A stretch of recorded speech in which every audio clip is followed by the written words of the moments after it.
Assalamualaikum warahmatullahi wabarakatuh. Yuk, anak-anak, pada pertemuan kali ini, Mam Devi Agustia, kita akan membahas kalimat simpleks dan kalimat kompleks. Sebelum ke kalimat simpleks dan kompleks, kita perlu mengerti pengertian klausa. Klausa adalah gabungan kata yang terdiri dari subjek dan predikat. Sepintas, klausa terlihat mirip dengan kalimat, tetapi ada hal yang membedakan antara klausa dengan kalimat. Kalau klausa tidak diawali dengan huruf kapital dan tidak diakhiri dengan tanda baca, tapi kalau kalimat diawali dengan huruf kapital dan diakhiri dengan tanda baca. Ciri-ciri klausa terdiri dari dua kata atau lebih, memiliki fungsi subjek dan predikat, memiliki fungsi gramatikal dalam kalimat, dan tidak memiliki intonasi akhir dan tanda baca. Contoh klausa. Coba perhatikan antara contoh klausa dan kalimat. Kalau klausa, tidak ada huruf kapital di awal kalimat. Juga tidak ada intonasi atau tanda baca di akhir kalimat. Tetapi klausa dan kalimat sama-sama memiliki fungsi subjek dan predikat. Kamu sebagai subjek harus pergi sebagai predikat. Sama-sama memiliki fungsi gramatikal. Dia memiliki fungsi subjek dan predikat. Sama halnya dengan frasa, gabungan beberapa klausa juga bisa membentuk kalimat. Nah, kalimat yang digabung dari beberapa klausa ini yang biasa disebut sebagai kalimat majemuk. Apa itu kalimat majemuk? Kalimat majemuk adalah dua kalimat tunggal yang dihubungkan oleh kata sambung atau penghubung sehingga menjadi satu kalimat. Perhatikan dua klausa berikut, ayah bekerja dan adik tidur. Kalau dua klausa itu digabung menjadi sebuah kalimat majemuk dengan ditambahkan kata hubung atau koordinator saat. Ayah bekerja saat adik tidur. Nah, sesuai dengan pembahasan awal, kita akan membahas kalimat simpleks dan kalimat kompleks. Nah, apa itu kalimat simpleks? Kalimat simpleks adalah kalimat yang dibentuk hanya dengan satu klausa, yaitu bagian kalimat yang minimal memiliki subjek dan predikat. Nah, kalimat yang hanya memiliki satu klausa, minimal subjek dan predikat tadi, disebut sebagai kalimat simpleks atau kalimat tunggal. Nah, contoh kalimat simpleks. Yang namanya kalimat simpleks atau simple atau tunggal minimal terdiri dari subjek dan predikat. Nah, di sini ada beberapa contoh. Ada yang memiliki subjek predikat, ada subjek predikat objek, ada subjek predikat pelengkap, subjek pelengkap objek dan keterangan. Semua kalimat ini merupakan contoh dari kalimat tunggal karena dia kalimat yang utuh bisa berdiri sendiri. Jelas maksudnya. Nah, itu yang disebut sebagai kalimat tunggal atau simpleks. Berikutnya, akan lebih rumit lagi, kita akan membahas tentang kalimat yang kompleks. Yang namanya kompleks berarti dia lebih lengkap.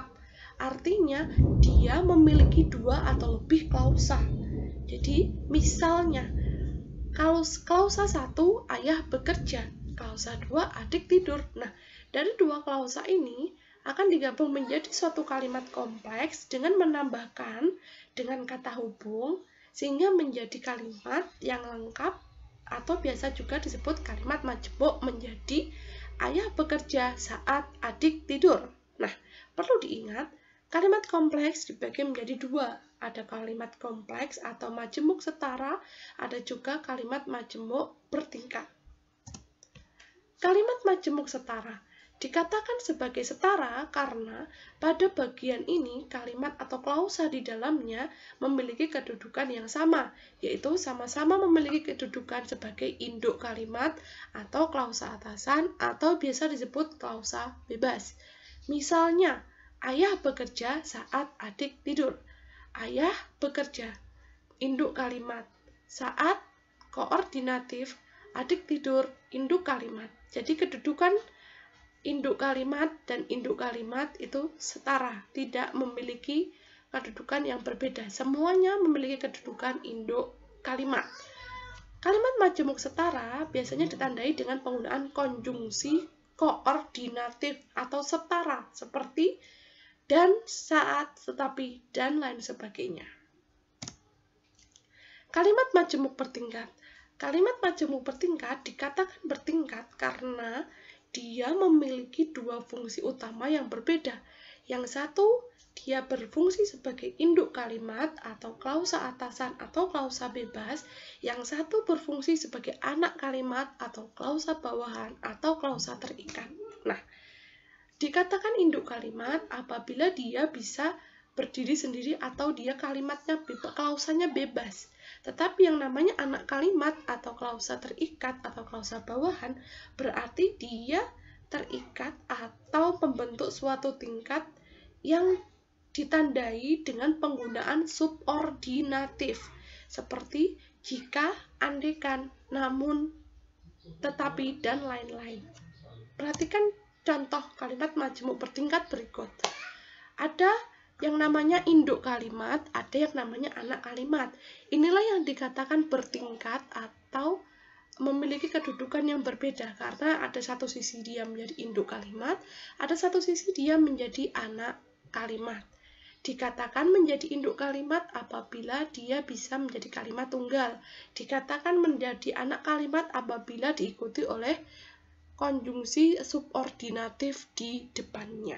Nah, suatu kalimat majemuk bertingkat itu bisa diawali dengan induk kalimat mendahului anak kalimat, juga bisa anak kalimat mendahului induk kalimat.